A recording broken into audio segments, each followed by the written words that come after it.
One of the things we're marking here at the London Classic Car Show is the 40th anniversary of course, the legendary Audi Quattro, and that is the absolute pinnacle itself. The short wheelbase, those are worth an absolute fortune if you can find one.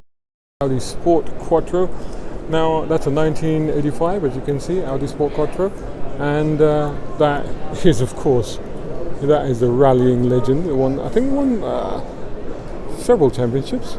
I don't want to say it now, I don't want to get it wrong, but I did say it earlier in a video that I did just at the tail end of last year on the Audi Quattro.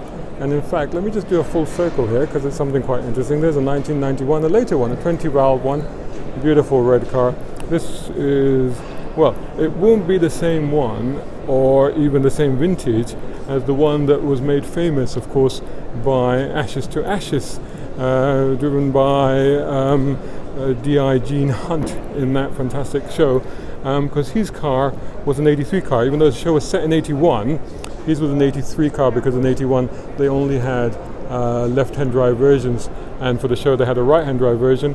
But seeing as the circumstances of that show, I don't think it really matters. It was a cool car, and they always drove the wheels off it. Here's a 1981, so this is the sort of car, there you go, that's a left-hand drive version, so that's the sort of car that he would have had, in fact, if they were being authentic about it. That's a 10-valve, and then here's another one, and this is a 20-valve. This looks a lot like the car that I featured, if not actually being the actual car. I wonder if it is actually.